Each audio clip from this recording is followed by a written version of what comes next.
నమస్కారం అండి. 29వ వార్డులో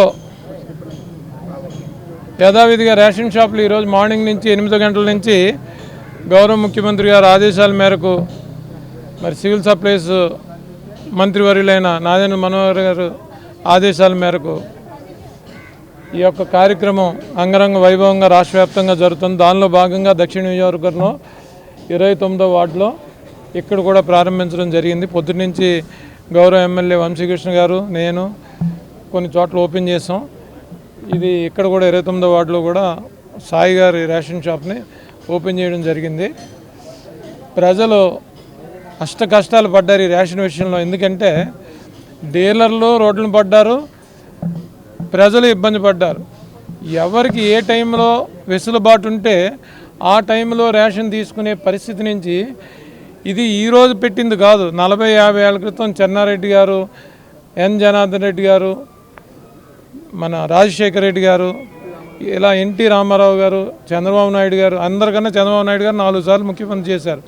ఇలాంటి మహామహులు యామాహేమిలు అందరూ ఉత్తినే పెట్టుండ్రు. ఈ ప్రెసిడెన్సీని నేనేదో గొప్ప, వాళ్ళు వేరు నేను వేరు, నాదేదో మార్క్ ఉండాలి అనే ఒక పిచ్చి పనులు చేసి ఆ వ్యవస్థని రద్దు చేసి డోర్ డెలివరీ అంటూ తగుదనమ్మనో 4 బండ్లకి జెండాలు ఊపి చేశారు. అది ఎవరికి ఆ జెండా ఊపడం కరెక్టే. వృద్ధులకి, వికలాంగులకి వాళ్ళు ఎక్కడ మూమెంట్ అవ్వలేరు కాబట్టి వాళ్ళకి ఇంటికి డోర్ డెలివరీ చేస్తే ఆ వ్యాన్ల ద్వారా దానికి ఒక మీనింగ్ ఉంటుంది. కూలీ నాలి చేసుకుని డ్యూటీలు చేసుకునే వాళ్ళకి, బీపీఎల్ బిలో పవర్టీ లైన్లో ఉండే వాళ్ళకి ఏ రోజు ఎప్పుడు ఎలా ఖాళీ ఉంటే అప్పుడు రేషన్ షాప్కి వెళ్ళి తీసుకునే పద్ధతి ఒకటి అవలంబిస్తున్నారు. ఆ పద్ధతిని కాదని తోసిపుచ్చితే ప్రజలు కూడా వారిని తోసిపుచ్చారు. అందుకే దారుణంగా భారీగా తోసిపుచ్చారు.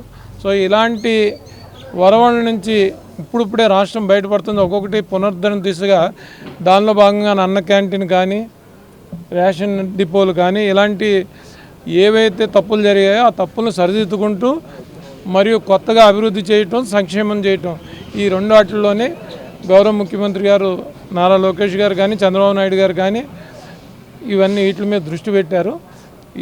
దీన్ని ఇలా నిరటంకంగా మన అందరి సహకారంతో కొనసాగిస్తే మరొక మహారాష్ట్రలాగా మందు కూడా జీడిపి అన్ని రకాలుగా అభివృద్ధి చెంది కొద్దిగా బలమైన రాష్ట్రంగా ఇప్పుడు, ఎందుకంటే అవమానకరంగా రాష్ట్రాన్ని తయారు చేశారు. ఎందుకంటే జీతాల నుంచి ప్రతిదీ అప్పులు పాలు చేశారు. సహకారంతో గౌరవ ముఖ్యమంత్రి చంద్రబాబు నాయుడు గారికి మన అందరి ఆశీస్సులతో రాష్ట్రం సుభిక్షంగా ఉండాలని కోరుకుంటూ నాకు ఇంత మంచి అవకాశం ఇచ్చిన మీడియా మిత్రులకి, ఈ వార్డు కార్పొరేటర్ గారికి, మరి డీలర్ గారికి అందరికి కూడా పేరు పేరున హృదయపూర్వక నమస్కారం.